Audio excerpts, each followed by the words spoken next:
que nada quería recordar, porque estamos hoy 28 de junio de 1969, dos mujeres trans racializadas se rebelaron junto con otras muchas compañeras, Marcia Johnson y Silvia Rivera, contra el sistema que las oprimía y las quería silenciar, y creo que era obligado hacer hoy un pequeño homenaje a esta lucha. Vamos a empezar el acto. Buenas tardes a todas. Doy las gracias lo primero al espacio público que ha contribuido a este debate, a que se planifique este debate, y donde podéis ver todas las contribuciones que se han hecho a esta temática en la web de Espacio Público. Doy muchísimas gracias a las personas que han contribuido, que han sido muchas. En especial quería darle las gracias a Irene, porque ha sido una compañera de viaje en toda la gestión de este debate increíble. Y bueno, y también muchas gracias a la mesa, a Amelia y a María Eugenia, que os presentaré luego cuando os dé la palabra. Vamos, antes de empezar, a ver un pequeño vídeo sobre el informe que también ha publicado este Espacio Público, junto con la oficina de María Eugenia Galo en el Parlamento Europeo, que es sobre extrema derecha y antifeminismo en Europa.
Bueno, pues después de esta panorámica que ha dado el vídeo sobre los ataques de las extremas derechas en Europa, queríamos también poner otro pequeño vídeo, y va a ser el último por el momento, de Ibai Arvide, que por motivos personales no ha podido acompañarnos hoy, pero ha querido contribuir con una pequeña intervención explicando un poco las tendencias de la extrema derecha, las dos grandes tendencias que hay de las extremas derechas a nivel internacional, y si es posible, Irene, puedes dar paso a esta pequeña intervención de Ibai para abrir el debate. Hola, saludos a todos y a todas. Antes que nada, pido disculpas por no estar allí. Me ha sido imposible ir hoy. Me habría gustado compartir este espacio con todos vosotros y vosotras. En la extrema derecha siempre ha habido pluralidad de movimientos, ¿no? Eso no es algo nuevo, una diversidad de posiciones ideológicas. Digamos que históricamente ha habido dos grandes corrientes, podríamos decir, una la de corte más fascista y la otra de carácter más ultraconservadora. En la actualidad, por ejemplo, el grupo... O sea, esto viene, digamos, desde el siglo XX, desde hace 100 años aproximadamente, pero se ha ido reproduciendo y estas dos, digamos, con matices, pero estos dos grandes grupos siempre han existido, han coexistido. En algunos momentos han colaborado y en otros se han enfrentado ideológicamente. Un ejemplo claro hoy en día de esta pervivencia sería durante la última década, digamos, Amanecer Dorado habría representado, digamos, el neonazismo puro, esta continuidad histórica con la parte más fascista, y Vox, por ejemplo, podríamos encuadrarlo en el otro lado, en un partido más ultraconservador, con posiciones reaccionarias clásicas de la evolución de los conservadores. En Europa, estas dos grandes familias se dan prácticamente en todas partes. En Hungría, por ejemplo, Orbán ha ido evolucionando hacia posiciones ultraconservadoras, empezando desde posiciones ideológicas liberales en lo económico, y Jobbik, que es el otro gran partido de extrema derecha de Hungría, sin embargo tiene la raíz esta fascista, o más digamos del fascismo histórico. En Italia Salvini podría situarse más en los conservadores, digamos, entre los grupos ultraconservadores, mientras Forza Italia o Casa Pound serían, digamos, las expresiones más de corte fascista clásico. En Francia, sin embargo, Le Pen es la evolución de lo que era el Frente Nacional de su padre, que sí que tenía un carácter más clásicamente fascista. Pero lo más interesante, yo creo, más que disquisiciones pseudoacadémicas de este tipo, es ver qué es lo que tienen en común estos diferentes grupos, a pesar de tener corrientes o orígenes distintos.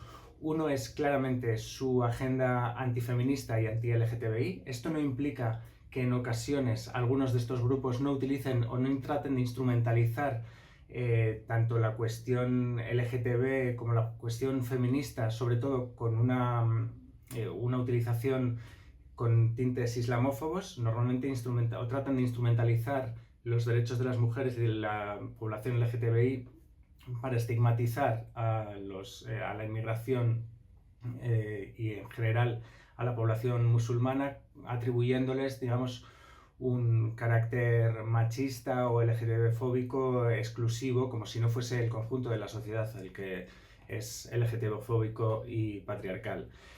Por otro lado, la agenda nacionalista, evidentemente, cada uno en su país, es algo muy común, y su oposición a cualquier avance en un sentido expansivo de los derechos. A pesar de las diferencias, algunos son más conservadores, otros más liberales en lo económico, algunos más proteccionistas, como en el caso de Le Pen, algunos ultraliberales en lo económico, como AfD en Alemania o como Vox en España. Yo creo que esta agenda reaccionaria sí que es algo que tienen bastante en común todos estos grupos, y así hay que destacarlo como un intento de impedir los avances de derechos colectivos. La cuestión de su agenda netamente antifeminista creo que es uno de los puntos centrales, es una de las cuestiones más importantes cuando hablamos de las extremas derechas en el mundo entero y en Europa, por toda Europa. Para algunos líderes ultraconservadores, como Jair Bolsonaro en Brasil, para la derecha polaca ultracatólica, o para el propio Vox, uno de sus principales motivaciones políticas, prácticamente todo lo que hacen se basa en intentar destruir los avances que los movimientos feministas han conseguido durante las últimas décadas. Ellos presentan una idea de feminidad frente al feminismo, que no es más que una idea de feminidad absolutamente reaccionaria y clásica de la idealización de la mujer como dadora de vida, como compañera del hombre, subordinada a él, etc. Y hay otros partidos, es decir, estos que tienen una agenda netamente neoconservadora o ultraconservadora, creo que no presentan especial dificultad ideológica, es decir, el problema es que ganen peso, que lleguen a tocar poder de países tan importantes como Brasil, pero desde el punto de vista ideológico no plantean, digamos, ningún reto porque se les ve a las claras. Creo que figuras como Marine Le Pen o como su prima, que también es otra líder de la extrema derecha, o como las líderes de Alternativa por Alemania, por ejemplo, algunas figuras femeninas sí que son un poco más complejas como fenómeno. Porque por un lado han llegado a donde están, evidentemente, gracias al feminismo, gracias a que los movimientos feministas han roto ciertas barreras y techos de cristal y han podido acceder a determinados puestos siendo mujeres, pero al mismo tiempo ponen este simbolismo, este capital simbólico de ser mujeres líderes al servicio de una agenda antifeminista o que como mucho utiliza o instrumentaliza el feminismo con lo que algunas autoras han llamado la racialización del feminismo, es decir, una utilización, una instrumentalización de las demandas feministas para estigmatizar, para profundizar en la opresión a determinados grupos sociales racializados, como los migrantes y en especial la población musulmana. Creo que la islamofobia es un elemento que se entronca con la utilización de estas figuras femeninas por parte de las extremas derechas. Creo que es un elemento consustancial a ellas, que les da sentido, precisamente porque presentan el feminismo blanco o la utilización del feminismo blanco como coartada para desplegar sus políticas o sus propuestas racistas. Y creo que la tarea de los movimientos, también del movimiento feminista, debería ser desenmascarar esta instrumentalización precisamente con el fin de ampliar derechos para todos y para todas, en este caso sobre todo para todas, también para las mujeres migrantes, racializadas, etc. Ya le agradeceremos el vídeo posteriormente. Bueno, como he dicho, esta ha sido una aproximación tanto a nivel europeo como a nivel más global y ahora voy a dar paso a Amelia de la Fundación Rosa Luxemburgo. Amelia ha sido una de las impulsoras de una de las últimas publicaciones de la Rosa Luxemburgo que se llama De los neocon a los neonazis, la derecha radical en el Estado español, escrito por Miquel Ramos. Me apetecía contar aquí con la impulsora de este grandioso informe y que nos cuente un poquito, unas pinceladas sobre las conclusiones que habéis llegado con él. Muchas gracias. Bueno, pues nada, se me oye, ¿verdad? Sí. Pues nada, muchísimas gracias. Bueno, en primer lugar, que creo que es de justicia, agradecimiento a Espacio Público, a ECO, a María Eugenia Rodríguez Palop y a su equipo por el fantástico trabajo que estáis haciendo en relación a estos temas. Y bueno, y a Paula y a Irene por el acompañamiento también en este debate tan interesante. El informe que hemos realizado en la Fundación Rosa Luxemburgo de los neocon a los neonazis, la extrema derecha en el Estado español, viene a ser una obra colectiva. Creo que eso es importante también ponerlo de relieve. Está coordinado por Miquel Ramos. Miquel Ramos, como sabéis, es un periodista especializado en extrema derecha y también es autor de muchos de los capítulos, pero en otros capítulos en los que entendíamos que había gente que estaba trabajando los temas de una manera más en profundidad, pues nos parecía que era de justicia y era de recibo que lo hicieran ellas y además también dar ese espacio, ¿no? Ahora voy a hacer un pequeño repaso a los temas que se tratan y también incidir que esto es un informe súper extenso, lo podéis encontrar en la página web, son 500 páginas y son 500 páginas que al final son un repositorio y un recopilatorio de qué pasa, ¿no? De la extrema derecha. Cuando hablábamos con Miquel Ramos y cuando surge esta idea, nosotros a Miquel le pedimos que hiciera un mapeo de la extrema derecha en el Estado español. Miquel y el resto de colaboradores y colaboradoras y coautores y coautoras lo que han hecho ha sido destripar a la extrema derecha en el Estado español, más allá de Vox, más allá de la extrema derecha parlamentaria, portales de fake news, etcétera, etcétera. Entonces, bueno, Cuando surge un poco la idea, claro, nos vienen bastantes preguntas a la cabeza, ¿no? ¿Existe el fascismo en el Estado español? ¿Vox es fascista? ¿Vox tiene un sindicato? ¿Es obrerista? ¿Qué hay más allá de Vox? ¿Qué hay más a la derecha de Vox? Más allá de la derecha parlamentaria, ¿qué hay allí, ¿no? Entonces nos apetecía también, y desde la Fundación uno de los roles que tenemos como agente de como educadores políticos, también es sistematizar ese conocimiento que han venido haciendo distintas gentes y distintas entidades y organizaciones.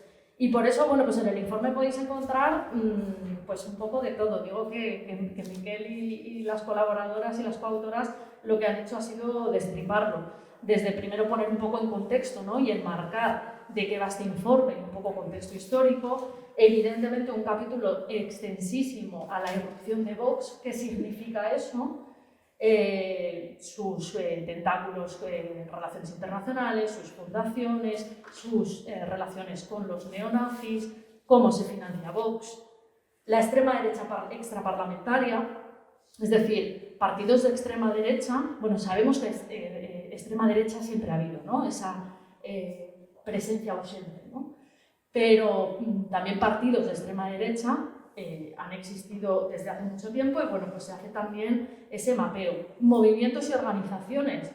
Cuando se hizo este capítulo, que además una de las coautoras es Nora Rodríguez, que está con nosotras, nos asustamos. Nos asustamos de la cantidad de movimientos y organizaciones sociales que hay a nivel de calle en todo el Estado español. No solamente está Hogar Social. Entonces, bueno, aquí hay un mapeo, solamente con el índice ya da miedo, pues en Cantabria, en Salamanca, en Sevilla, en León, etc. Cataluña como campo de batalla, ¿por qué? Porque entendíamos que Cataluña y lo que ocurre a partir del 1 de octubre es un elemento que de alguna manera hace que se derechice todo el tablero político en el Estado español y entendíamos que merecía la pena dedicarle un capítulo. Fundamentalismo religioso, es decir, todas estas ideas vienen de algún lugar, que no es un fenómeno atmosférico. ¿Qué pasa con la secta Hazte Oír? El Yunque. Hazte Oír es una organización, lo que es la secta es el Yunque, o abogados cristianos que llevan pues, durante años penetrando con sus tentáculos. Y es interesante, a mí me gusta pararme en este capítulo, creo que es interesante el autor, Román Cuesta, cómo hace todo un mapeo y casi un árbol genealógico de los lazos y los tentáculos con miembros de Vox y estas tres organizaciones, ¿no? Creo que es bastante interesante.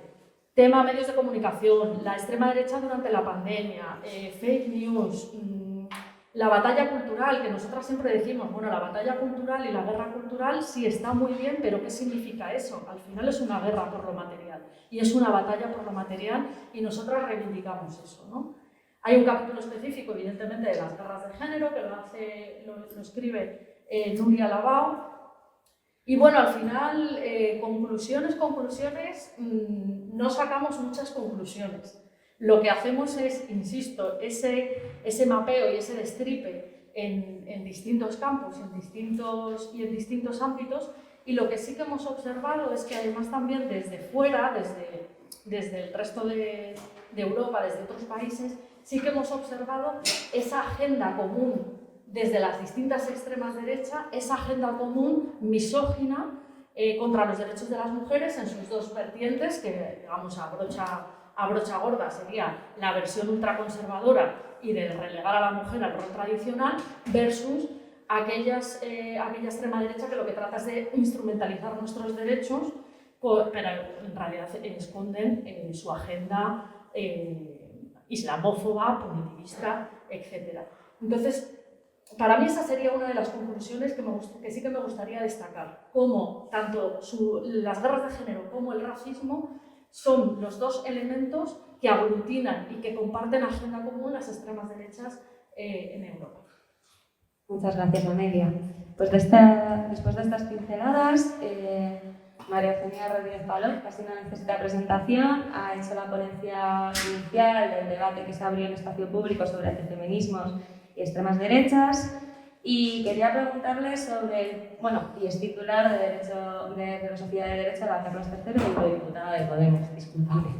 Quería preguntarte, María Eugenia, sobre tu ponencia inicial, que nos hagas así también unas pinceladas o un breve resumen de esas ideas de que al final explican por qué la extrema derecha atenta de esta forma, cómo y por qué atenta de esta forma la extrema derecha contra los feminismos.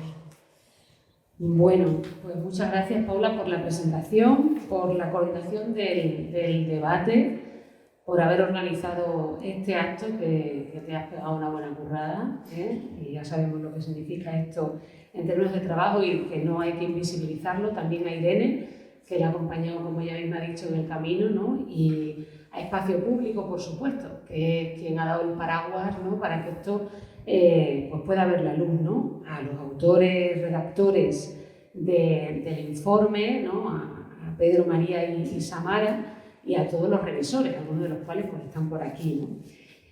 Bueno, dicho esto, que es obligado decirlo, yo creo que ya se han hecho muchos análisis sobre la extrema derecha y la cuestión del antifeminismo es una cuestión central, ¿no? La extrema derecha viene a defender unos enclaves seguros frente a una situación de incertidumbre y de fragmentación social que se llevan viviendo pues, desde hace décadas. Entonces, ¿qué es lo que plantea? Pues plantea una respuesta que es familia, iglesia, nación y clase. O sea, una respuesta reaccionaria, conservadora, pero que frente a la situación que se estaba viviendo, que se está viviendo y frente a las escasas respuestas por parte de las instituciones del Estado, pues resulta tentadora. ¿Qué hace el feminismo? Pues el feminismo lo que hace es criticar el uso represivo que se ha hecho de esos enclaves seguros y presentar un imaginario común alternativo. O sea, no solamente impugna, sino que además presenta un imaginario común alternativo.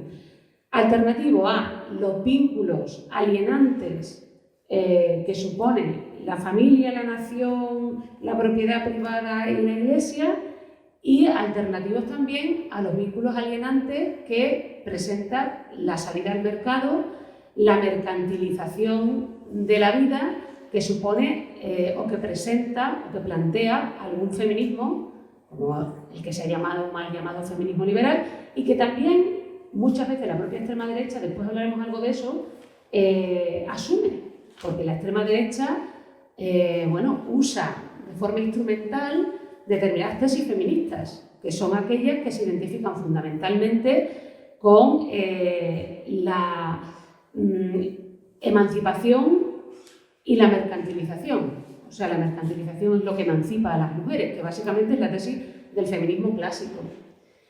Algo diremos después de esto. Lo que plantea ese feminismo crítico y constructivo es una articulación de los vínculos pues, alternativa a estas dos. No tenemos vínculos alienantes marcados por la familia y todas esas enclaves seguros, ni vínculos alienantes marcados por el mercado, sino que estamos libremente vinculadas. Y quisiera explicar un poco qué son esos enclaves seguros. Cuando Bolsonaro habla de, para que sepa un poco la alternativa que supone el feminismo, ¿no? Como antídoto, ¿no? Cuando Bolsonaro dice, o cuando se dice de Bolsonaro aquello de buey, bala y Biblia, en realidad se está haciendo referencia a esto, ¿no? ¿Qué es la bala? Bueno, pues la bala es la nación, el Estado.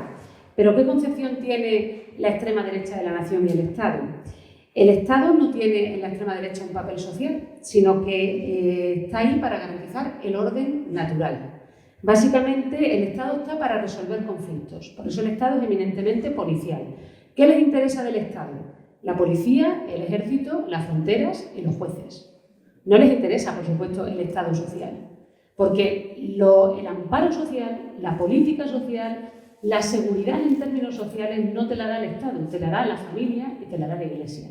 Es decir, que son lo que se ha llamado paleolibertarios, porque no es que no reconozcan ninguna autoridad, reconocen una autoridad, que es la de la familia y las iglesias, por ejemplo, la de la nación, la de la raza, la de la clase. Lo que no reconocen es la autoridad del Estado en términos sociales. No quieren un estado de bienestar. No quieren un estado de bienestar por razones de diverso tipo, que algunas se han explicado muy bien también en este informe y en algunos otros libros, ¿no? Por ejemplo, Nuria Lavado también lo ha trabajado, ¿no? Es decir, bueno, ¿por qué no queremos un estado social? En algunos momentos se dice, bueno, el estado social supone exigir unos impuestos que conlleva, bueno, pues una vida, por decir, más encarecida, que obliga a que las mujeres salgan a trabajar y hagan dejación de sus funciones como mujeres. Y por otra parte, y aquí entra el elemento racial y el elemento clasista, el Estado social supone articular políticas sociales en favor de poco menos que vagos y maleantes, es decir, de personas que son pobres básicamente porque merecen ser pobres. Es decir, hay una estigmatización claramente del perdedor en el modelo del Estado social.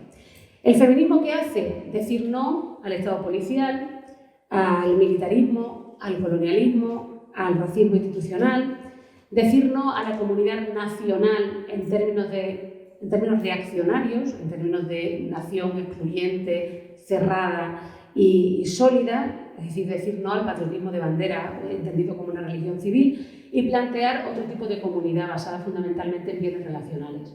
Por eso para el feminismo es mucho más importante el expediente de la vecindad que el expediente de la ciudadanía, porque el expediente de la ciudadanía es el que se articula a través del Estado y la nación. El expediente de la vecindad se articula a partir de los elementos relacionales del hacer en común, de lo que tú haces con el otro, ¿no? Entonces impugna claramente esa visión del Estado-nación, sin recurrir necesariamente al modelo clásico del Estado social, al Estado social keynesiano. Es decir, sin recurrir necesariamente a lo que esperaría la extrema derecha que recurriera. Yo creo que en ese sentido hace un requiebro que es interesante. Y esto se lo puedo explicar después por qué. Esto sería la bala. Respecto al buey, que sería la propiedad privada y la clase social que se apoya fundamentalmente en la propiedad privada, lo que hace el feminismo es reivindicar justamente los comunes. Es decir, bueno, la propiedad privada fruto de la especulación no es legítima, no la reconocemos como una propiedad privada legítima porque no está orientada, por definición, a la función social y la utilidad pública, y lo que queremos fundamentalmente es reivindicar los comunes, no su privatización, que es lo que plantea fundamentalmente la extrema derecha. Y además, frente al clasismo, en el que se apoya la extrema derecha a partir de la propiedad privada o el supremacismo, evidentemente lo que hace el feminismo es plantear que al rico sí que hay que tocarlo, o sea que no hay que temer tanto a los muchos como a los pocos, es decir, a los pocos que controlan la riqueza. Algo que la extrema derecha no cuestiona, fundamentalmente porque plantea la superioridad natural e histórica de unos sobre otros, de los hombres sobre las mujeres, de los ricos sobre los pobres, de los propietarios sobre los no propietarios, basándose en algo tan, yo diría, despreciable como ese refrán que dice: el éxito corona la virtud. Básicamente, ¿por qué los hombres son superiores a las mujeres, los ricos superiores a los pobres o los propietarios superiores a los no propietarios? Bueno, porque siempre lo han sido. La visión, básicamente, es una visión que consiste en mantener el orden natural de las cosas. Y ahí es donde aparece, finalmente, la Biblia, que es el eje central de todo el discurso, la familia y la Iglesia. Las políticas natalistas que se conectan con presupuestos excluyentes y nacionalistas y por tanto se conectan también con la raza, la nación y la clase. Es decir, que está todo, es un engrudo, por decirlo de alguna manera, bastante coherente. ¿Qué se niega? Bueno, pues se niega la violencia de género porque no se asume que el papá, que el marido, que la pareja pueda ser un agresor.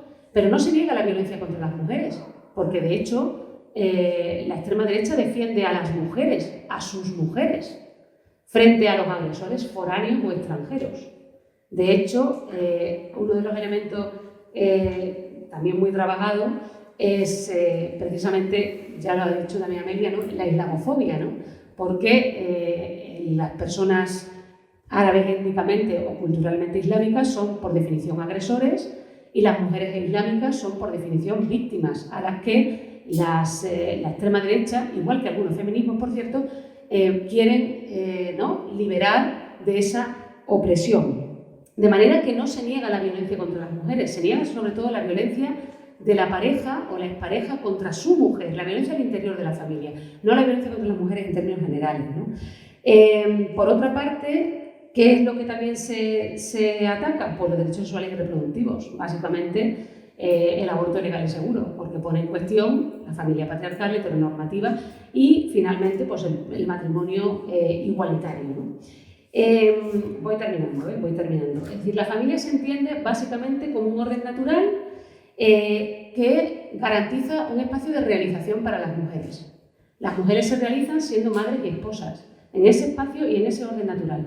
Y las feministas vienen, en cierto modo, a hacer infelices y a frustrar a esas mujeres porque las sacan de su espacio natural para llevarlas a un espacio que para ellas no solamente es antinatural, sino donde la desigualdad con el varón es un dato. Y es un dato además irrebasable. Por lo tanto, las feministas lo que hacemos es desalienar a las mujeres de la familia, que es su espacio natural, donde ellas son reinas y señoras, para alienarlas al mercado en un espacio donde nunca van a tener ninguna superioridad y donde nunca van a poder competir en condiciones de igualdad. No por razones de políticas sociales o servicios públicos, no por razones institucionales, no porque se vaya a hacer más o menos, sino básicamente porque esa desigualdad es, digamos, insisto, natural e irrebasable. Es decir, por tanto, no hay nada que se pueda hacer. De hecho, todas las políticas de acciones afirmativas se consideran discriminatorias para el varón. Es decir, no consideran que en absoluto vayan a ser favorables a las mujeres, sino más bien discriminatorias para el varón. De lo que se trata básicamente es de defender a la mujer y al hombre, identificado con los valores heroicos, bélicos y con una masculinidad dominante, ¿no? Esto evidentemente también lo cuestiona el feminismo, ¿no? Que plantea pues, un modelo familiar alternativo, sin necesariamente excluir el modelo familiar convencional, ¿no? Pero sí habla de una diversidad familiar. Bueno, básicamente, el feminismo como antídoto de la extrema derecha plantea una crítica, yo creo que muy contundente a esos enclaves seguros y además una propuesta alternativa en términos de comunidad, de clase, de raza, ¿no? Incluso en términos familiares, ¿no? Y como penetra en la vida privada, como penetra en la vida pública con una intensidad tremenda, yo creo que le hace una competencia bastante potente, diría, a la extrema derecha. Evidentemente hablo de un determinado feminismo, hay otro feminismo que de hecho podría ser hasta coincidente con las posturas esas falsamente feministas de la extrema derecha. Muchísimas gracias, María Ángela. Pues tenemos un poco un mapa sobre los denominadores comunes que encontramos en estos ataques de la extrema derecha a los feminismos y queríamos bajarlo un poco y concretar, porque según decía Steven Forti en el debate por escrito que se ha llevado a la página web, sí que se pueden encontrar elementos comunes, pero el desarrollo de la extrema derecha en cada estado, en cada territorio, tiene mucho que ver con las relaciones de ese territorio, con el conservadurismo, la religión, etc. Por lo tanto, queríamos tenemos ejemplos aquí, pues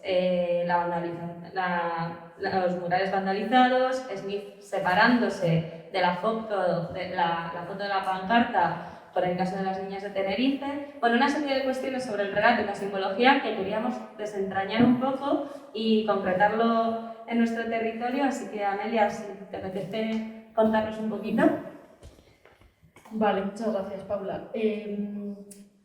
Claro, todas estas cuestiones como simbólicas, ¿no?, que tú marcabas, y que tiene que ver con esa guerra cultural y con esa cuestión como simbólica, como con esa parafernalia de si me separo, me dejo de separar de una pancarta, es importante en tanto en cuanto, y vuelvo a repetir lo que he comentado al inicio, esa guerra cultural y esa cuestión simbólica se traduce en guerra por lo material y en una batalla por lo material.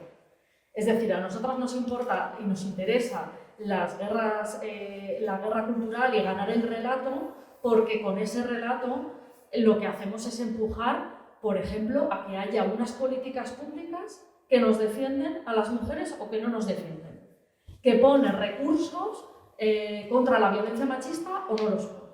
Entonces, yo creo que eso es interesante. Claro, el contexto, por qué, para mí, ¿no? y creo que esto Nuria Lavao lo explica muy bien en el capítulo de guerras de género del informe de la Fundación Rosa Luxemburgo, que es verdad que estamos viviendo como una oleada generalizada conservadora, ¿no? Y que estas guerras de género son las expresiones exacerbadas de un conservadurismo que ya existía, o sea, que no es algo nuevo, que no cae de la nada, ¿no?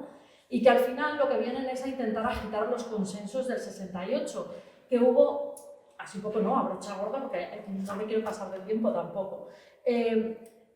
Había un momento, y antes también lo comentaba María Eugenia, incluso a día de hoy, ciertas organizaciones de extrema derecha que tenían que asumir postulados con respecto a los derechos de las mujeres, de las personas LGTBI, etcétera, si no querían quedarse en la marginalidad. ¿Qué ocurre? Que ahora se está tratando de agitar esos consensos y, por tanto, la extrema derecha, ya lo hemos dicho una y otra vez, no le hace falta gobernar para imponer su agenda. Ejemplos concretos y para aterrizar, me preguntaban. ¿Qué tenemos en el Estado español? Tenemos el famoso PIN parental. Eso es absolutamente material y absolutamente concreto. ¿Qué tenemos? Que en Andalucía, para poder sacar adelante los presupuestos, el gobierno del PP en Andalucía tuvo que asumir una propuesta de Vox que era básicamente quitar el presupuesto público al 016. El 016 es el teléfono contra las violencias contra las mujeres. Eso es absolutamente material, es nuestra vida. ¿Estamos vivas o estamos muertas? Más material que eso no hay. Otro ejemplo, último y muy reciente, aquí ahora que estamos en Madrid, intentando no tener madricentrismo, pero bueno, Ayuso en su último gobierno ha dicho que está dispuesta a modificar todas las leyes que tienen que ver con el LGTBI, la Ley de Protección Integral contra la LGTBI-fobia, incluso modificar ciertos aspectos de la ley trans, que bueno, que puede ser que puedan estar dispuestos a modificar. Es algo absolutamente concreto. Entonces, ¿de qué va esa guerra cultural? ¿Va? ¿De qué política pública o qué no política pública se hace? Al ir un poco también de lo que comentaba María Eugenia, ya para finalizar, claro, hay un imaginario, ¿no? de miedo que lo que hace es negar sistemáticamente la violencia machista en lo concreto.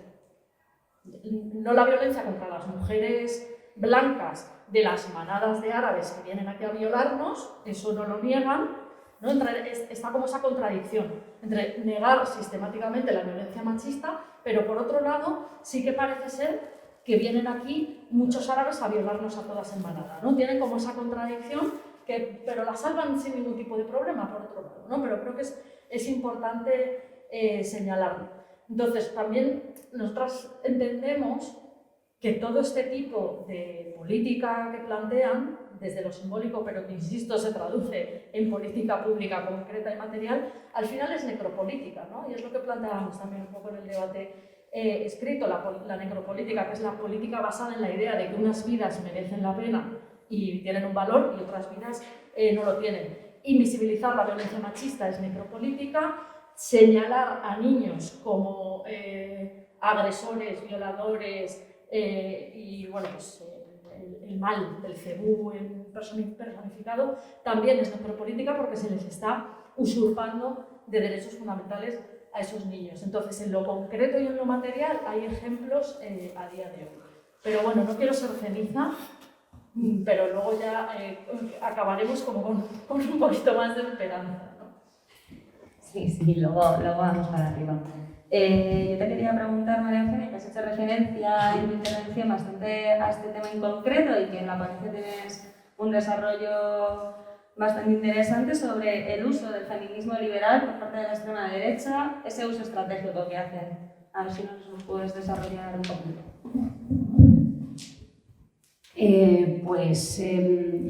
La extrema derecha ha tenido varias fases y bueno, dice Ibáis, también en el informe se concreta de manera diferente según qué lugares, ¿no? Pero es cierto que hay ejemplos claros del uso estratégico o instrumental que se hace del discurso feminista.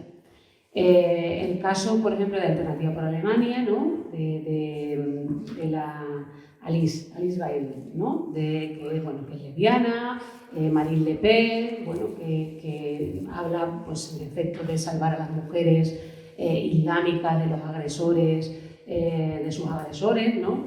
Y después con Trump, por ejemplo, a ver si lo digo bien, Milo Yiannopoulos, el que hizo la gira del maricón, que decía la gira del maricón peligroso, que hizo la gira, ¿no? En favor de Trump. O sea, sí hay un intento de apropiarse del discurso feminista, de una manera estratégica, ¿no? Lo que ocurre es que después lo que se ve son ausencias total de medidas, ¿no? En la práctica. De hecho, Marine Le Pen, pues vota, y cuando era diputada igual, vota permanentemente en contra de cualquier medida en favor de las mujeres, que, insisto, las consideran discriminatorias para los varones, ¿no? Y de hecho, si vemos el programa de Vox, pues supresión de la ley de violencia de género, supresión de cuotas, supresión, por supuesto, de los organismos feministas radicales subvencionados, porque obstaculizan aparentemente la promoción meritocrática de las mujeres, o sea, que lo hacen por nosotras, ¿no? Básicamente, pensando en nosotras. Y lo que se esconde, pues, son objetivos racistas. Por una parte, la islamofobia, que ya se ha explicado aquí. Por otra parte, toda la teoría del gran reemplazo, ¿no? Que también ha sido muy trabajada, ¿no? La idea de que las mujeres europeas tienen que tener hijos europeos para evitar que los migrantes puedan sustituir a la población europea, ¿no?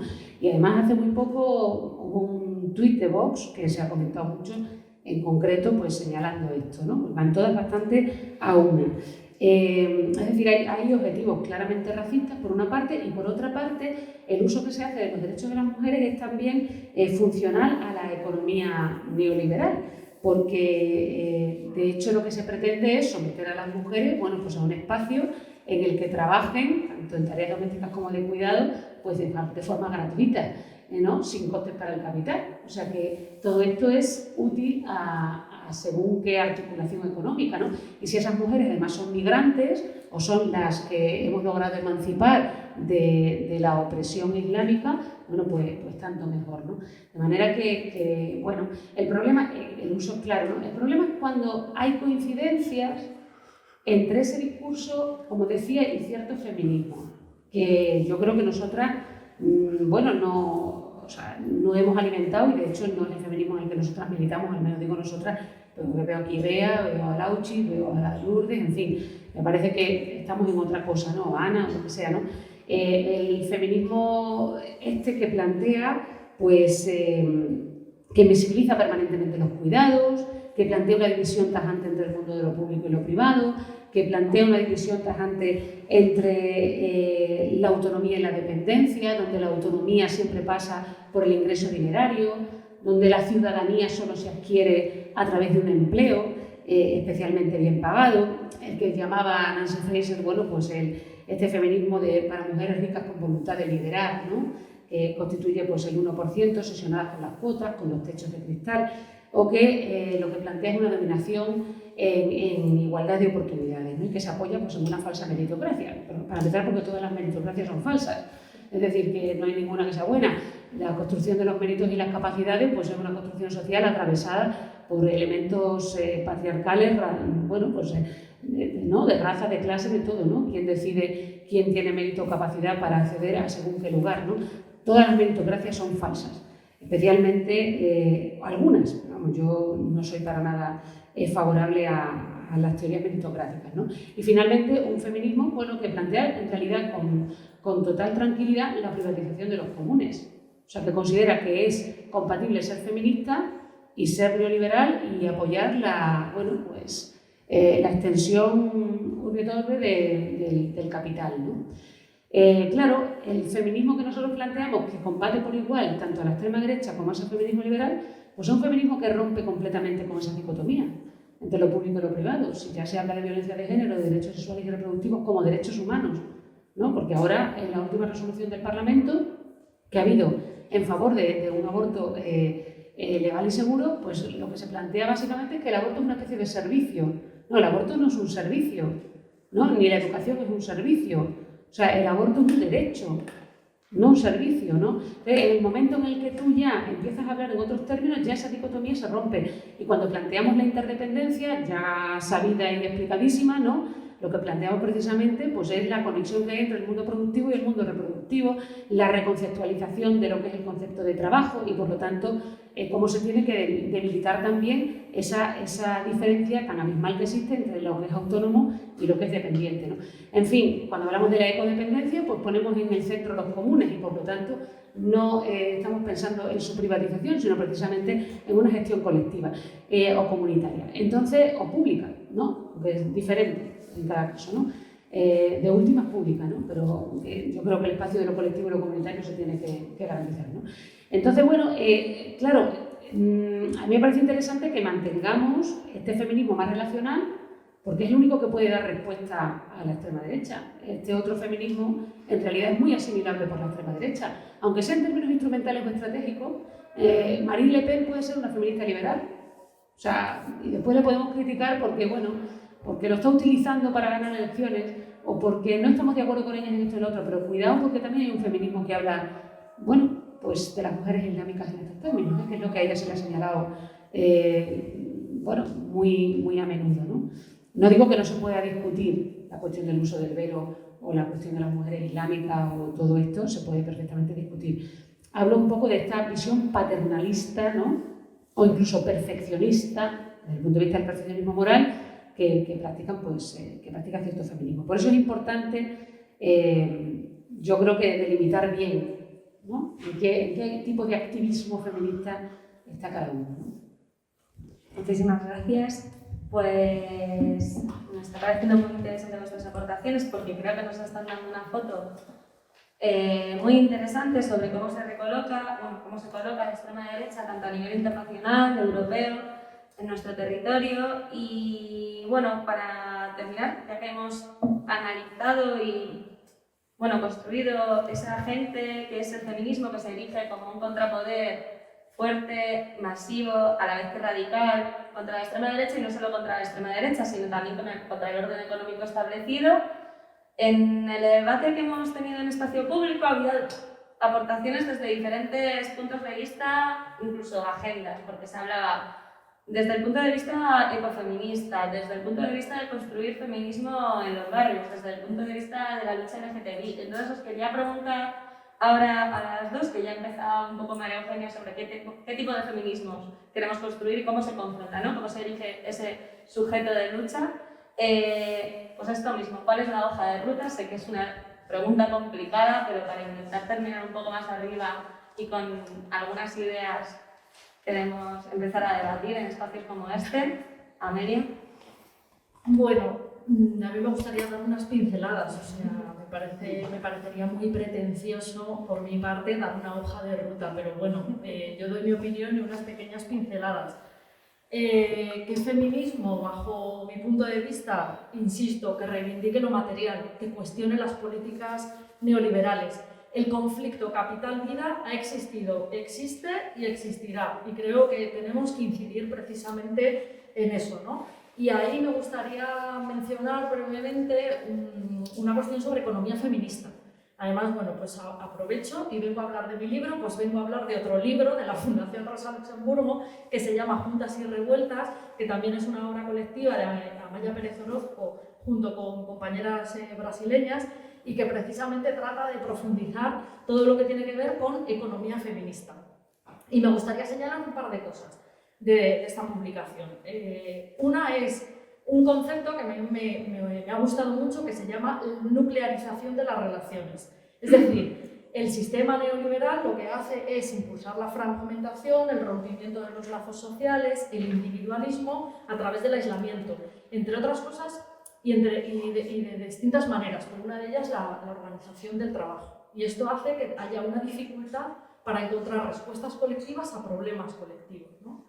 Y luego otro concepto que me interesa mucho, que plantear en esta publicación de, insisto, economía feminista, es la comunidad en disputa.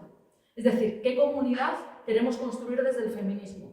Pues entendemos que tiene que seguir las lógicas de solidaridad, de tejer lazos y vínculos sociales y de construir una sociedad y una economía solidaria y horizontal. Entonces, en ese sentido, claro, si algo nos ha enseñado precisamente el feminismo y el movimiento feminista es que nuestros problemas no eran nuestros, no eran unos problemas aislados, individuales, y que podíamos darnos la mano, acuerparnos, caminar juntas y buscar problemas, o sea, buscar soluciones colectivas a esos problemas colectivos. Nos ayudó a despojarnos también de la culpa y de la vergüenza, y creo que eso es bastante impugnador, ¿no? Y que esa alternativa a un sistema neoliberal absolutamente depredador pasa sí o sí por la economía feminista, y que por eso, bueno, que muchas veces cuando hablamos, ¿no? No tiene que ser algo accesorio o tal, vamos a ponerle economía al asunto. También, ¿qué tipo de feminismo? Pues un feminismo que no se parezca a la extrema derecha ni en los altares, que no le compre su agenda en ninguno de los términos. En ese sentido, para mí, la nostalgia creo que es bastante reaccionaria. Esa nostalgia de esa familia tradicional, de bueno, a mí me gustaría estar en mi casa. Yo dudo que mi abuela quisiera que yo tuviera la vida que tuvo ella. Tengo bastantes dudas. Entonces, bueno, incidir en ese no compartir agenda, y creo que además un día como hoy también es importante un feminismo que apueste por ampliar derechos a aquellas personas y colectivos que a día de hoy no los tienen, y garantizar derechos desde todas las entidades y no precisamente recortárselos, por ejemplo, a las personas trans. Yo no creo que con todo esto lleguemos tarde. Antes decía, oye, yo no quiero ser ceniza y quiero lanzar ese mensaje de esperanza. No creo que lleguemos tarde, y en cualquier caso aquí no se rinde nadie. Es decir, los ataques que recibimos las feministas y las mujeres, y me imagino que María Eugenia con su exposición pública, etc., ¿por qué nos atacan?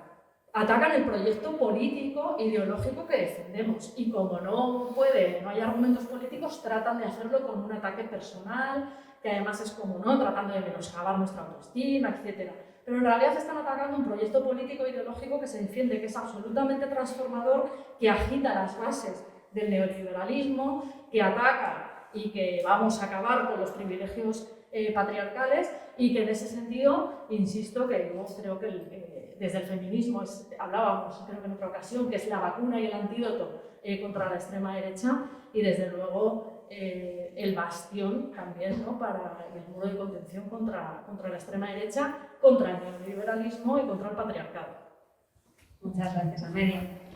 Hablabas de un tema que no hemos desarrollado mucho en este debate, pero sí que es esencial, que es el tema de los ataques individuales, el machaque a las compañeras feministas, en el que a veces en esta caza de brujas también entran otros sectores que me gustaría que nunca entraran, aparte de la extrema derecha, y que me parece deplorable.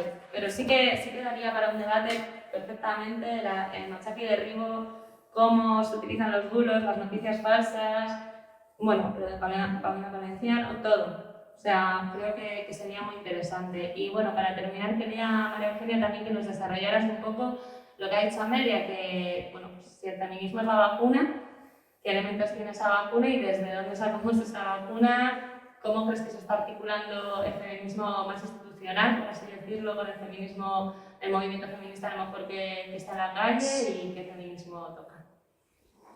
Feminismos. Paula, que me has hecho un montón de preguntas, ¿eh? Parece que me has hecho una. Pero es que me gusta mucho todo lo que has hecho hasta ahora y te quiero escribir. Me has hecho como 3 o 4. Pero yo voy a ser breve, porque si no el personal también que está aquí sentado se aburre, y además me gustaría también que ellos hablaran. Pero mira, yo siempre he puesto, lo he dicho muchas veces, el feminismo por el que tenemos que optar es un feminismo relacional. O sea, hay que poner en valor los vínculos y las relaciones. Y los vínculos y las relaciones en un sentido bastante revolucionario. Es decir, nosotras no tenemos que hablar únicamente de ética de la responsabilidad, tenemos que hablar de ética del cuidado. Esto significa que nos tenemos que hacer cargo no solamente de aquello de lo que somos responsables de forma directa, porque lo provocamos por acción o omisión, que es lo clásico de la ética de la responsabilidad, sino que nos tenemos que hacer cargo incluso también de los vínculos no elegidos. Es decir, de aquellos vínculos que nos han conformado y que han constituido para nosotros auténticas deudas.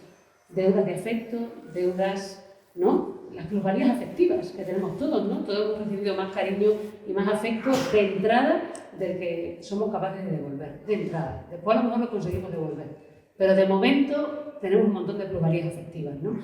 Yo no le dejaría nunca a la extrema derecha el discurso de los vínculos, porque en realidad ellos están haciendo un discurso de los vínculos. La nación, la iglesia, la propiedad privada, la clase, la familia, es un discurso de vínculos y nosotros tenemos que disputar eso. Pero me refiero, no quiero que el discurso ese sea el de la extrema derecha y que a nosotras se nos señale como aquellas que defendemos la cultura de la muerte porque hablamos de aborto y además somos personas insensibles ante las personas con discapacidad o con diversidad funcional porque estamos dispuestas a hacer abortos eugenésicos, que consideren que somos las que estamos siempre en disposición de salir corriendo a trabajar y abandonar a nuestros hijos porque preferimos trabajar que criar, como dicen ellas. Es decir, que nos identifiquen todo el tiempo con ese feminismo del que antes hablaba, ¿no? Que es un feminismo de la mercantilización y también que propone también procesos muy alienantes. Yo soy también madre, no sé si voy a ser abuela, pero desde luego valoro los vínculos familiares, valoro los vínculos comunitarios, valoro las vivencias que tengo en común con otras personas y ese hacer en común. Otra cosa es que el enclave que supone la nación, la iglesia, así, articulado de manera reaccionaria, a mí me resulta atractivo, ¿no? Pero creo que hay que disputar eso y creo que ahí está el camino, en lo que Carol Gilligan llamó la ética del cuidado, ¿no? Pero yo quiero, de todas formas, conjurar tres cosas, porque hay un elemento, nosotros estamos ahora un poco apabullados con la extrema derecha, ¿no? Porque empiezan a ser incluso un discurso cool. O sea, ya no es que sean solo antisistemas, es que son transgresores. Es que la gente joven empieza a pensar que ser de Vox es lo más alternativo que se puede ser. Y estamos un poco apabullados. Y se nos está empezando a olvidar que, bueno, que el feminismo ha tenido un éxito muy notable, que el ecologismo también ha tenido un éxito notable y que desde ahí se pueden construir muchas cosas. Por supuesto, hablo del ecologismo político y social que cuestiona el modelo productivo, no de uno obsesionado con las emisiones. Claro, porque a mí que me hablen del fin de las emisiones y están abriendo minas de litio, en concreto en mi región, por ejemplo en Extremadura, para sustituir las minas de carbón, porque era lo mismo, o sea, es sustituir un nicho por otro nicho, ¿no? Pero del ecologismo político y social, que es ese ecofeminismo del que tú hablabas, Paula, ¿no? Pero digo, quiero conjurar tres cosas y con esto termino. Una, yo creo que tenemos que salir de las zonas de confort, de una especie de superioridad moral e intelectual en la que nos hemos instalado, especialmente desde las izquierdas, y desde luego de los discursos prefabricados. Hay un exceso de lengua de palo. Es así. Y entonces a la gente le empieza a sonar ya el rum rum y pone absolutamente la mente en blanco. Directamente ya viene esta otra vez a sermonearme con su rollo de la vida en el centro. Es que es así. Yo creo que hay que salir de las zonas de confort y empezar a crear nuevas etiquetas, nuevos términos y ser un poco más persuasivas. Esto en primer lugar. En segundo lugar, hay que salir también de los sermones moralizantes. Yo creo que estamos construyendo el feminismo muy a partir de la víctima. Y yo creo que eso es un error. Hay que hablar del sufrimiento de las mujeres, pero las mujeres no somos víctimas pasivas.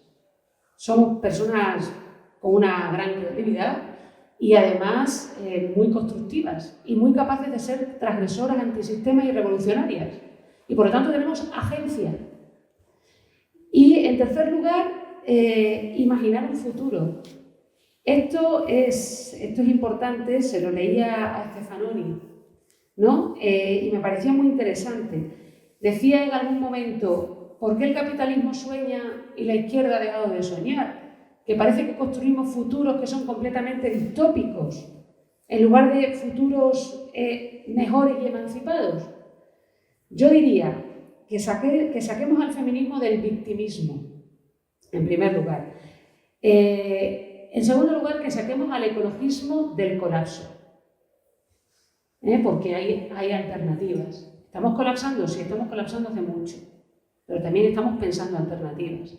Y que saquemos al movimiento obrero, saquemos al movimiento de los trabajadores de la uberización inevitable. Yo creo que nos estamos convirtiendo un poquito en grajos, y el grajo vuela abajo, como todo el mundo sabe.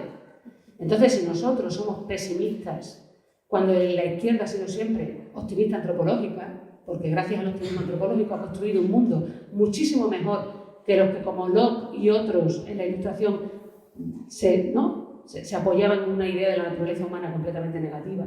Yo creo que la izquierda siempre ha tenido esa idea positiva de la naturaleza humana, pero tenemos que construir utopías más deseables. Y yo creo que estamos un poco anquilosados. Lo digo críticamente. Y me parece que las feministas también, estamos en un momento de cierta parálisis. Y eso, pues, yo creo que hay que modificarlo, ¿no? Y en relación al feminismo institucional, el feminismo institucional nunca ha conseguido captar ni de lejos el movimiento feminista, ni las aspiraciones feministas. Siempre han ido por delante de las calles, a Dios gracias. Y lo que yo veo en la Unión Europea, pues es un feminismo institucional al estilo del feminismo liberal, donde lo más importante pues superar los techos de cristal, mantener las cuotas, es decir, que estamos en un esquema o un programa de mínimos, ¿no? En un programa de mínimos, porque se nos ha venido a cuestionar todo y entonces ahora estamos intentando salvar los muebles. Yo creo que esa actitud es una actitud conservadora y muy negativa, pero ahora mismo en la Unión Europea es esa. No sé si ha sido alguna vez otra. Yo creo que de hecho estamos en el momento casi más revolucionario, pero tenemos que avanzar mucho más rápido. Muchísimas gracias. Pues vamos a empezar una pequeña ronda de aportaciones, preguntas. Hay aquí varias personas que participaron en el debate de espacio público con diferentes enfoques. Entonces, bueno, os animo a todas a participar. Vamos a coger varias preguntas así de primeras o aportaciones, se comentan y luego cierran si quieren comentar algo a media María Eugenia. ¿Vale? Me gustaría, en ese discurso anquilosado al que te has referido, pues que a ver si nos pudieras esbozar un poquito por dónde crees que podría ir, qué es lo que estás echando en falta. Porque sobre todo a mí me preocupa mucho esa colonización que está haciendo ideológica la extrema derecha de parte de la juventud. Entonces, ¿cómo se podría combatir eso? ¿Qué propones tú? ¿Qué harías? Pues yo, como te decía, creo que hay que ir más allá de un programa de mínimos. Cuando nosotras salimos a la calle en las huelgas del 8M, el programa era amplísimo, era muy ambicioso y muy transversal. Nosotras, esto lo he explicado muchas veces, ¿no? Que habíamos escuchado 48 millones de veces, pero cuando decíamos, bueno, vamos a poner el cuerpo en el centro, entonces planteamos el cuerpo como, ¿no? En la línea de Rita Segato, el cuerpo como campo de batalla y esto nos va a permitir luchar contra todas las violencias machistas. El cuerpo como fuente de identidad y ahí ponemos en el centro, ¿no? Y empezamos a hablar de raza y empezamos a hablar de transfeminismo o empezamos a hablar, ¿no? Empezamos a establecer la conexión con el colectivo LGTBIQ. El cuerpo como objeto de cuidados y ahí empezamos a hablar de interdependencia, de derecho a cuidar, ¿no? Y del deber de cuidar. Y el cuerpo como conectado con los recursos materiales y ahí empezamos a hablar de por qué el colapso civilizatorio al que se refiere el ecologismo político-social es un colapso también de los valores masculinos asociados al progreso infinito, al crecimiento infinito, el individualismo y demás, ¿no? Y se planteó el ecofeminismo como una respuesta. Yo creo que ahora mismo nosotros tenemos una agenda mucho más limitada, mucho más esquelética y mucho más reducida. Y además una agenda de mínimos, una agenda que en realidad es una agenda clásica, del feminismo clásico. ¿Por qué? Porque se nos está cuestionando el aborto, porque se nos está cuestionando la violencia de género, porque dentro de 5 minutos se nos va a cuestionar el divorcio. Entonces, estamos volviendo un poco sobre nuestros pasos para salvar los muebles y agarrar lo que teníamos un poco seguro, lo que teníamos asegurado. Pero es que esa no es la estrategia, a mi modo de ver. La estrategia es no renunciar al horizonte emancipatorio, que pasa por cuestionarlo todo, y no dejarnos acobardar por quienes avanzan con paso firme, sino avanzar nosotros con paso firme también, o nosotras, ¿no? Entonces, yo creo, por ejemplo, que la economía feminista, que avanzó mucho en estos años, ¿no?, ahora no está tanto en el debate público, no está tanto como estaba, y hablo de unos pocos años atrás. Y esto nos ha pasado también históricamente, porque las feministas socialistas, por ejemplo, también tuvieron un pico, desaparecieron y han vuelto a aparecer, volvieron a aparecer con las crisis, con la de 2008, 2012 y demás, y ahora hay un riesgo de que vuelvan a desaparecer. Entonces yo digo, bueno, ¿cómo puede ser que ahora todos nuestros discursos sean, bueno, pues el aborto, el matrimonio, pero ¿cómo puede ser que no digo que eso no haya que disputarlo, pero que no podemos perder de vista todo lo demás que hemos disputado? Cuando hemos tenido éxito, ha sido cuando no nos hemos acomplejado ni un poco. Hemos salido a las calles como leonas y hemos cuestionado todo. Es cuando hemos tenido éxito. Y eso hay que reactivarlo. Y desde la institución se tiene que reactivar. O sea, la única responsabilidad segura que tienen las instituciones, especialmente si se consideran feministas, es la reactivación del tejido social. Porque ahí es donde está la vida. Las instituciones, no digo que no sean, yo estoy en una institución, vamos, considero que son útiles y deben existir, por supuesto, pero las instituciones van dando respuesta a demandas, las demandas tienen que estar, tienen que existir y tiene que haber esa presión, ¿no? En fin, eso es lo que te diría. Yo creo que en eso, más o menos, no sé, las que estamos aquí un poco militando, no sé si estáis de acuerdo con el análisis. Pues, bueno, muchas gracias. O sea, yo quería plantear así lo mismo. O sea, yo tengo la impresión de que en la agenda de los próximos 5 o 7 años, ¿no?, de las derechas radicales, identitarias, extrema derecha, europea, es una cuestión muy importante, la cuestión de la familia y la natalidad y la maternidad, ¿no? Entonces, claro, en la medida en que esta familia política, ¿no?, cada vez se hace más neoliberal, o sea, después de cierto, bueno, compadreo con modelos más de estado de bienestar chauvinista, sino que cada vez son modelos más neoliberal, conservador, más alarmado, por decirlo así, ¿no?, en casi todo en España, pero también en otros países. Y en la medida en que ellos no van a plantear cambios en el mercado laboral para hacer la vida más sencilla, pero sí toman en cuenta que en un mercado laboral cada vez más fragmentado, cada vez más inestable, cada vez con más precariedad, sin embargo, sí, o sea, hay mucha inestabilidad y sin embargo sí que hay una demanda de mucha gente de, oiga, a mí me gustaría ser madre o ser padre, pero mis condiciones materiales no me lo permiten. Y ahí hay un dolor social, digamos, muy extendido, muy transversal, ¿no? Entonces, me parece que la extrema derecha es inteligente ahí, planteando, no, ellos obviamente no lo van a plantear con cambios, digamos, medidas sociales, pero sí, digamos, tomando ciertos elementos de muchos sitios, pero también de la nostalgia, diciendo, bueno, como el último programa de Vox, que es yo doy ayudas a quien las quiera tomar, ¿no?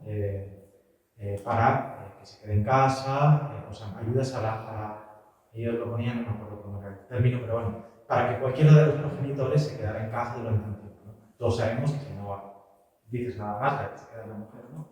Pero me preocupa en el sentido que estén captando, ¿no?, ese aire de los tiempos y que, paradójicamente, con una visión de la familia muy pequeña, pues, no solo muy pequeña, sino que es muy minoritaria dentro de la sociedad. Es decir, la visión de la familia que pueda tener Ana Botella o que pueda tener Rocío Monasterio es realmente minoritaria dentro de la sociedad.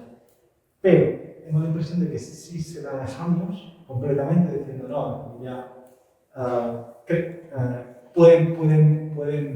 pueden tener un cierto campo, ¿no? Es decir, creo que probablemente las izquierdas en general tienen una concepción de las familias en plural y una relación con lo que significan las familias mucho más mayoritaria que la que pueda tener esta gente tan neoconservadora. Pero claro, si no hay un discurso, si no se toma en cuenta ese aire de los tiempos, creo que por ahí se está dejando un pasillo. Y os lo quería plantear, ¿qué opináis? Porque también me parece que el fenómeno de la Iris Simón tiene que ver con esto, ¿no? Tiene que ver con, es decir, ella, más allá de lo que parezca el libro, bien mal, creo que ella simplemente, el hecho de que le haya gustado tanto gente de izquierdas como de derechas, significa que ahí hay algo y que se puede politizar conservadoramente o no, pero que hay algo ahí. Bueno, a mí me gustaría que profundizarais un poco en algo que me parece que ha salido un poco de soslayo, pero que sí que está en el debate recogido, en lo que tiene que ver más con las propuestas desde el ecofeminismo y cómo emerge al final en un contexto de escasez de recursos y de geopolitización de los recursos naturales, propuestas ecofascistas, ¿no? Esto me parece bastante interesante. Y creo que hay además, yo creo que grandes diferencias en función del contexto geográfico, es decir, que aunque este debate está circunscrito al ámbito europeo, pues hay propuestas que se han aparecido, ¿no? En este debate muy distintas desde, por ejemplo, América Latina, pero si hablamos del continente africano también hay respuestas, yo creo que bastante interesantes, incluso en Asia, ¿no? Es interesante lo que decías de sacar al ecologismo del colapso a nivel europeo en este momento, con todo el debate que hay también sobre los fondos de reconstrucción y sobre qué modelo, ¿no? Estamos también impulsando, ¿no? Y desde dónde nos colocamos, ¿no? Y cuál es esta, al final, repolitización del ecologismo en clave emancipatoria. Entonces, no sé si hay mucho tiempo, ¿no? Pero sí que creo que al final es un buen complemento a algunas de las cosas que han salido y que guardan mucha relación con los planteamientos de la economía feminista, pero que además van un poco más allá, ¿no? Y es algo sobre lo que poner el foco, por lo menos en contextos como los europeos, ¿no? Por las circunstancias que vamos a vivir en el muy corto plazo. Gracias. Nada, muy brevemente, creo que además María Eugenia lo ha comentado, que ya puede profundizar en la experta, cuando lo que planteaba el compañero, al final sí que hay una ola o una internacional pro familia y efectivamente no dejar los vínculos y los afectos a la extrema derecha. Yo creo que antes lo ha planteado María Eugenia y bueno, me gustaría que ella lo completara. Efectivamente existe esa ola pro familia. A mí la cosa como más, la marcianada más grande, lo que planteabas de la teoría del gran reemplazo, precisamente también tiene que ver un poco con eso, ¿no? Y que al final tampoco es nada nuevo. Quiero decir que ya son teorías nativistas que el propio Sharon en Israel hace unos años lo planteaba. Entonces, efectivamente, ¿qué hacer para no dejar a la extrema derecha esos vínculos, esos afectos? Porque sí que está ahí. O sea, que esa internacional reaccionaria, misógina, racista, pro familia, con un sentido identitario nacional muy fuerte, o sea, son elementos que lo has planteado, ¿no? Con las 3 P's de antes. Pero bueno, que a mí sí que me gustaría que profundizaras en la parte esa de no dejar los vínculos a la extrema derecha. Pues muy brevemente, lo he dicho antes, lo has dicho tú y lo ha dicho Melia. O sea, quien ha politizado los vínculos han sido, quienes lo han politizado han sido las feministas. Hemos sido nosotras las que hemos diluido la división entre lo público y lo privado, las que nos hemos metido en las casas y las que hemos puesto en valor precisamente los vínculos y los cuidados. Y hemos politizado ese discurso. ¿Qué está haciendo la extrema derecha? Robarnos la cartera. Robarnos la cartera a las bravas. Porque nosotras nunca hemos sido contrarias a la familia. Hemos sido contrarias a la familia alienante heteropatriarcal, heteronormativa, donde el papá es el propietario y la mujer la propiedad. Claro, evidentemente, a según qué modelos de familia, pero no a la familia por definición, ni mucho menos a los vínculos por definición. Entonces yo creo que, insisto, eso hay que reivindicarlo, porque si no, bueno, no sabemos si es que venía la onda y la extrema derecha lo ha pillado, o más bien ha sido la extrema derecha quien lo ha puesto en agenda. Porque claro, está adquiriendo cada vez más relevancia política y mediática, ¿no? Pero lo cierto es que está ahí y estoy completamente de acuerdo y hay que reaccionar. Y yo soy, por supuesto, muy favorable a la diversidad familiar, pero yo no me quiero quedar únicamente con las familias diversas. Es que también quiero interpelar a las familias convencionales, que de hecho ha sido el objeto de la interpelación feminista siempre. Entonces yo creo que eso es que no hay que soltarlo. Es que no hay que soltarlo porque ahí es donde está la mayor parte de la gente, esa es la realidad. Y ahí es donde además están las mujeres en condiciones de inferioridad y de invisibilización. Y por tanto, si tenemos que emancipar a alguien, es a esas. Por tanto, nos tenemos que dirigir a ellas. Yo creo que eso es importante. Y después lo del ecofascismo, por supuesto es así. Pero el ecofascismo viene en buena parte por la obsesión que ha habido siempre de subrayar que los recursos naturales pertenecen a los estados, que es un error y que es incompatible de hecho con el ecologismo político y social, que siempre ha hablado de bioregionalismo y por lo tanto de comunes compartidos entre diferentes fronteras estatales, incluso entre diferentes pueblos. En el momento en el que el Estado se apropia de los recursos, es muy fácil decir migrantes fuera, porque en una situación de escasez los recursos son para mí y para los míos. Entonces el ecofascismo está servido en bandeja. De hecho ya existe en la Unión Europea todas estas propuestas aparentemente ecologistas que en realidad, bueno, mezclan, igual que ocurre con el feminismo y con el natalismo, pues mezclan todo eso con elementos raciales y con elementos xenófobos. Entonces eso hay que desactivarlo, pero eso solamente se desactiva volviendo a reivindicar el bioregionalismo, que es una cosa que yo explicaba en clase, que yo hice mi tesis doctoral sobre el derecho al medio ambiente. La defendí en el año 2000. O sea, llevo la tira de años explicando cuestiones ambientales y todo el tiempo explicando cosas tan sencillas como que si un río atraviesa varias fronteras, hay que ponerse de acuerdo para gestionar ese río y que China no puede poner un montón de presas, ¿no? Y robarle el agua al Mekong, robarle el agua a los vietnamitas. Es que es una cosa tan sencilla como esa. Las fronteras, en ese sentido, son disfuncionales. Y de hecho, en la gran crisis energética, en la gran crisis ecológica en la que estamos y que viene, una de las cuestiones que se van a plantear va a ser precisamente la disfuncionalidad de las fronteras entre los estados y el interior de los estados, porque nos va a ir la vida en ello. O sea, cuando te falte de comer y te falte de beber, tendrás que poner de acuerdo para gestionar ese agua y esos recursos con quienes los comparten contigo, porque si no, el estado, digamos que sea más poderoso, se comerá todos los recursos. Y eso va a pasar respecto de las poblaciones foráneas, pero también respecto de los estados con los que uno convive. Por eso es tan importante conformar las comunidades políticas alrededor de los recursos naturales y del cuidado. Porque los recursos naturales y el cuidado son los dos únicos elementos que cubren nuestras necesidades básicas. Las materiales y las afectivas. Y sin embargo conformamos comunidades políticas pues con una escuadra y un cartabón en nuestra casa y a saber quién las ha pensado, pero por allí pues alguien que desde luego desconoce el mundo de la escasez y el mundo de los cuidados. Y ahora yo creo que va a llegar un tiempo en el que todo eso se va a reformular.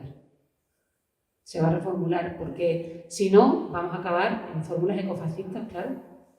Pero no solamente, insisto, no solamente para expulsar a los que no son de aquí, sino después para jerarquizar la población entre los que son de aquí, los que se pueden ir a vivir a una zona de aire puro y los que se van a comer la contaminación, ¿no? Los que van a estar en zonas productivas y los que van a estar, digo, ¿no? depredadas y los que van a estar en zonas de consumo. Eso ya está pasando. Está pasando en España con Extremadura, cuando se habla de los recursos mineros en Extremadura y de abrir 230 proyectos mineros en Extremadura, ¿no? Para que en algunos lugares del norte de Europa y también del norte de España puedan seguir manteniendo el nivel de vida que mantienen hasta ahora y pueden sustituir el coche de combustible fósil por un coche eléctrico, porque se trata de sustituir un parque móvil por el otro parque móvil. Y como ahora ya el carbón no da o el petróleo no da, pues ahora tiramos del litio. La cuestión es no modificar el modelo productivo para seguir sacrificando y esclavizando a uno en función de otro. Eso es ecofascismo también. Y está sucediendo en España y está sucediendo en Europa. O sea, Holanda respecto del sur. Y hay una gran tensión en este sentido entre el noreste europeo y el suroeste. O sea que el ecofascismo no es solo la expulsión de los migrantes o de los foráneos. Es la jerarquización social y la jerarquización estatal en función del acceso a los recursos. Y o repensamos las comunidades políticas y empezamos a pensar en términos vitales de lógica de la vida, o directamente, bueno, pues si te toca del lado equivocado, estás jodido. Ya está. Entonces, como aquí hay muchas personas que nos va a tocar del lado equivocado, pues más nos vale reaccionar. Eso diría. Muchísimas gracias. Me han insistido mucho en que no me pase de la hora y media del debate, así que aunque ha habido alguna última palabra así al final, como significaría una nueva rueda de palabras y volver a las ponentes, lo siento mucho, pero vamos a terminar aquí. Muchísimas gracias a todas por venir, a las que habéis podido venir con todo esto de las restricciones, que es un horror. Muchísimas gracias a María Eugenia y a Amelia por estar aquí, que me ha hecho mucha ilusión, la verdad, que intervinieron las dos, y me ha parecido que se han tocado temas muy interesantes y se han desarrollado muy bien. Y por supuesto, bueno, muchas gracias a todas las personas que están en espacio público sacando debate tras debate. Podéis ver el último, creo que fue de independencia de los medios de comunicación, bueno, independencia periodística, juraría que se llama. Este es ahora el de extrema derecha. Se viene uno sobre energía, si no me equivoco. Así que, bueno, muchas gracias a todos y a todas y nos vemos muy prontito.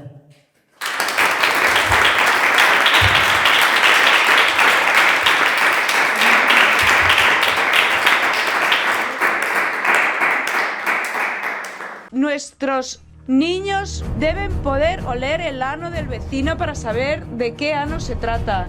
El género es un bulo ideológico. Es una teoría emotivista, sin base científica alguna y contra natura. Nosotros estamos en contra de estos oficiales, de estos comisarios ideológicos que hablan de género en las escuelas. Es lamentable que se presenten las mujeres como víctimas de estructuras patriarcales. Nosotros perdemos el tiempo mientras que otros países se ocupan de la física cuántica, nosotros hablamos del sexo de los ángeles. Acepten las diferencias biológicas entre el hombre y la mujer y basta ya de meterse en los asuntos del creador, del Señor. Esta brecha salarial es una de las leyendas modernas y cuando uno pregunta, pues se buscan siempre excusas. Cada semana piden derechos especiales para los 200 géneros y últimamente se organizó aquí una conferencia también sobre las acciones especiales para las mujeres que dan servicios sexuales. Al final, aquí en esta cámara cada uno tiene su derecho, menos los niños con presunción de discapacidad. Permitir el aborto implica una cultura de la muerte. ¡Huyamos de aquí! Se está aplicando en la práctica las ideas de Hitler y lo que hace Polonia es enfrentarse a las acciones del Tercer Reich. ¿Cosas nazis? Sí, Peter, cosas nazis. ¿Europa será cristiana o no será? En estos países seguimos pensando que la familia parte de la unión entre un hombre y una mujer. ¡Qué mal! ¿Quieren ustedes que los Estados miembros reconozcan a aquellos niños que tengan padres del mismo sexo? Bueno, acceden ustedes a la ideología de una minoría de organizaciones LGTBI. Yo estoy en contra del matrimonio homosexual, usted quiere imponerlo.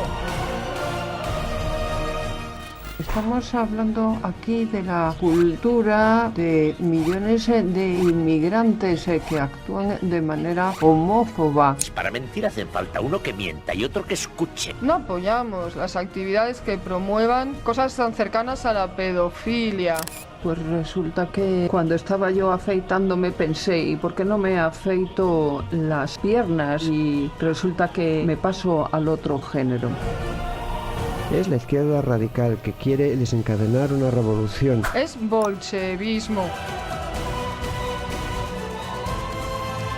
Legislar desde el imperio del deseo, al albur de la opinión de moda, supone la extinción del Estado de Derecho y la aparición de un nuevo Estado, el Estado de deseo. ¿Qué ha sido eso? No tengo ni idea. Menos feminismo, menos propaganda y más hechos. ¿Tiene algo que decir la izquierda de la criminalización general del varón en Europa? Hay muchas cosas que no funcionan en la Unión Europea por culpa de las ideas de izquierdas.